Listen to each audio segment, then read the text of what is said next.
We've got the biggest exclusives in music this summer. In fact, we've got Kylie. Does success make you more happy or less happy than you would have expected? That's a really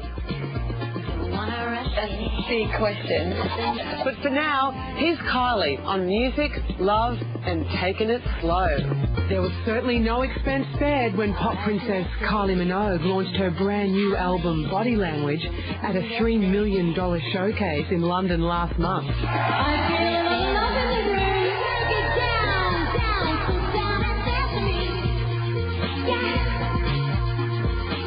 Earlier in the day, the world media scrambled for Kylie's attention. Even the lucky delegates were restricted to 2 questions. Lady in the front row there. Hi, I'm from TV of Chile. Kylie, speak on Emirates Radio 2 Dubai. It's Joe from the Daily Star. Hi, Joe. Hi, my name is Christian. I'm from Danish TV 2. Hi. My name is Pavel. I'm from Czech Republic, Prague. Hi, Kylie. This is Julia from Austria. Hello, I'm Mikko with Channel 4 Finland. When you look at your older videos from the 80s, how do you feel and which one makes you laugh the most? I like how you say which one makes me laugh the most, not are there any that make you laugh. But I got to hang out backstage and prepared to chat one-on-one with Kylie about her new love, her new album, and her 15-year road to pop royalty. You must be thinking you're pretty cool about it now, aren't you? I mean, you must have come out of that thought, you know what, I have pulled this off. Did you? For the album? Yeah, did you get a bit of sense of that? It feels really surreal to me. I'm seeing album images everywhere. I'm doing a show in a matter of hours. I just feel really pleased. It's done and it looks good and it sounds great and I'm happy with every track and the response has been pretty amazing. Your album, can I just tell you, when I first listened to it, I got it about a week ago, I thought, God, this is really kind of weird, this album, you know. Yeah. And I was thinking, I just don't know if I can hear this on radio. That's so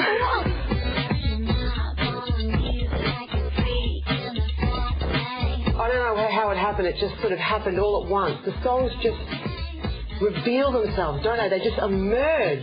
Well, I didn't realise how different, because I make it. So for me, I've had 6, 7, 8 months to get used to it. But of course, from a punter's point of view, going from Fever to Body Language, it is going to seem a bit. What? It's varied more vocally than any previous album, surely. Yeah. Was that more challenging in the recording studio? I mean, when you're getting into character, how are you doing all these vocals?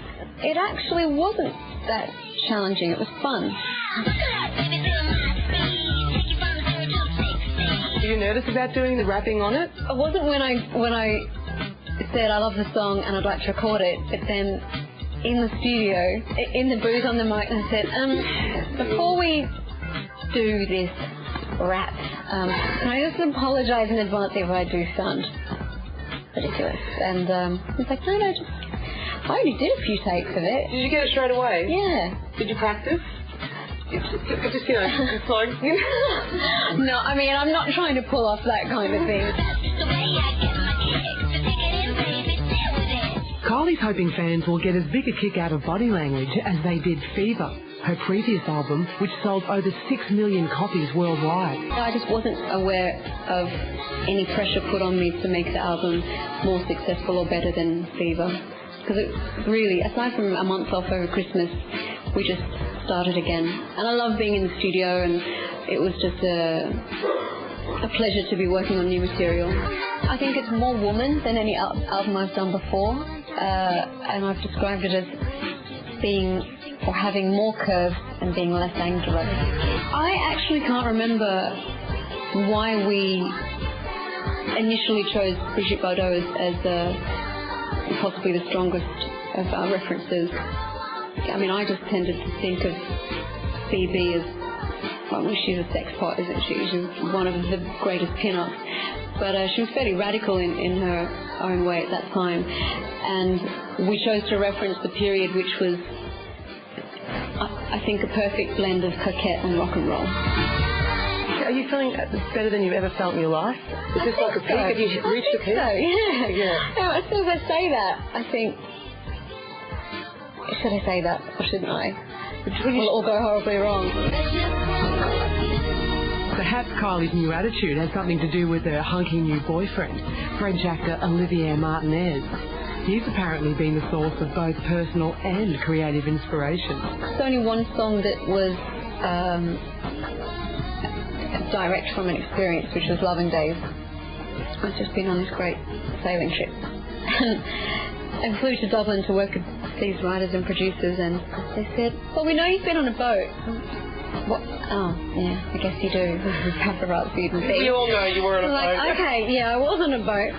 Do you fancy writing a song about that? Now, Kylie wasn't always the superstar pop icon she is today.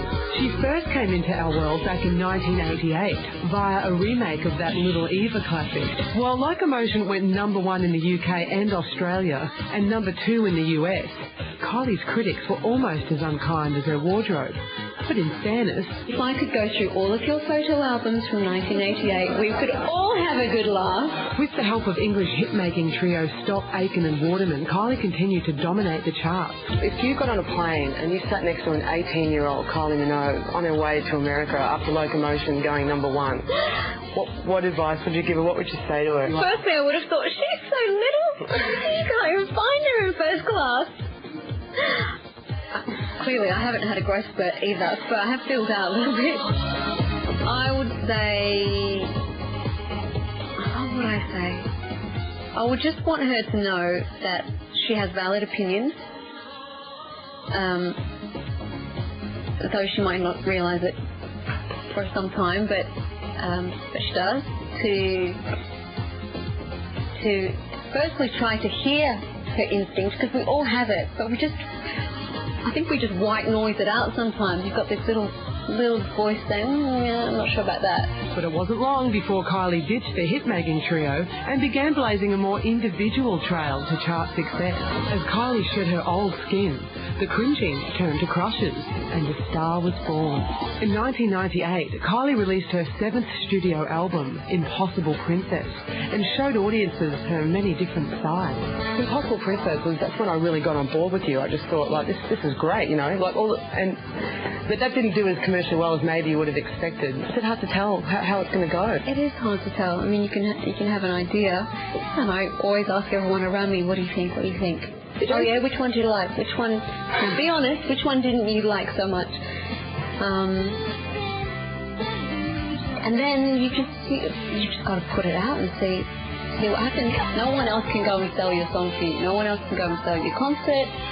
Ultimately, I have to go out and sell it. I sometimes feel like a watch salesman. Whilst you have this incredible machinery around you and support network and, you know, God knows how many people at the record company, blah, blah, blah, blah, I still have to go out and go, hey, I've got a single. Do you want to hear it? Do you want to buy it?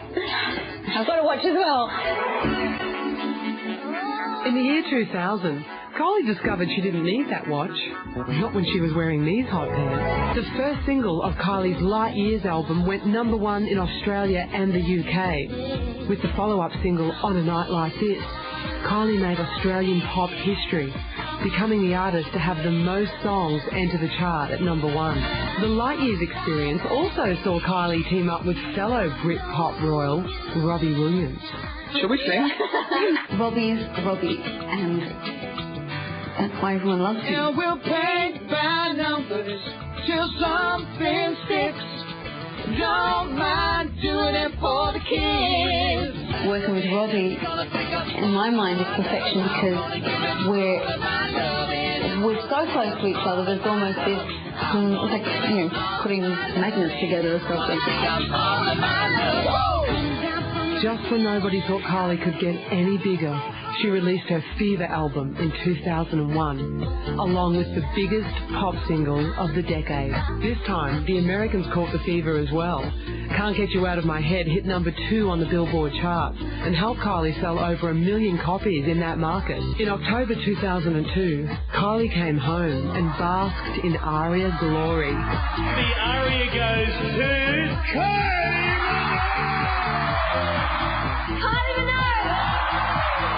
Kylie Minogue!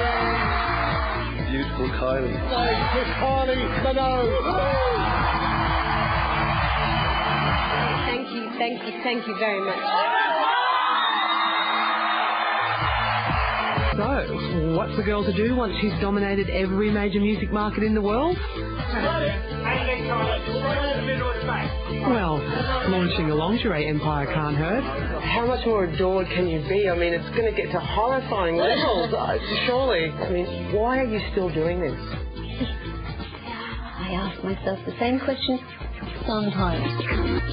I don't take for granted that people are enjoying what I'm doing, and it's all very positive. I think it's... I still get really touched by that. You survived this career, but not only are you surviving, you're peaking, aren't you? Is that how it Maybe feels? I am. It keeps making me nervous saying that, like, that's it after this. I mean, I would have thought that Fever would have been hard to top. Kylie put the pressure of expectation behind her when she released the first single from her new album in November. Debuting at #1 in Australia and the UK, Flow will be launched on the US market early next year. Does success make you more happy or less happy than you would have expected?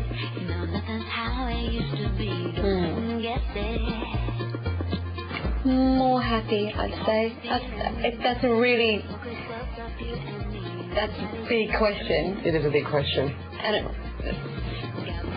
I don't do to and fro with it, I really do. But all I can say is this is the life I know, this is where I am in my life, and you have good days and bad days. I don't think success... I don't even know what I thought it would bring me. What does it bring you? I don't know. More work. No, a sense of satisfaction. It can be very gratifying. It can be kind of like a form of torture sometimes. As Kylie's chart success reached new heights in 2002, her personal life appeared to buckle under the pressure. Her split with model James Gooding in May coincided with the most grueling promotional schedule of her career. Kylie Minogue is here. Kylie Minogue. Yeah, Kylie Minogue is here. Wow, you've come a long way, darling. In June, she came home seeking family and solitude, but the paparazzi had other ideas.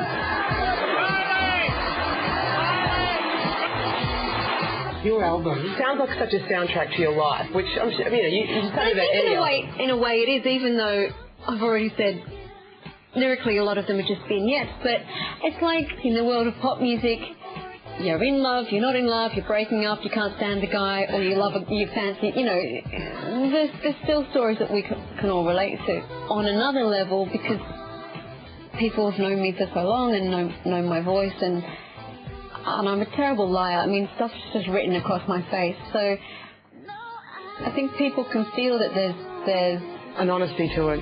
An honesty and I don't really want to say maturity, but perhaps I do have to. But just a bit more depth to the album and experience.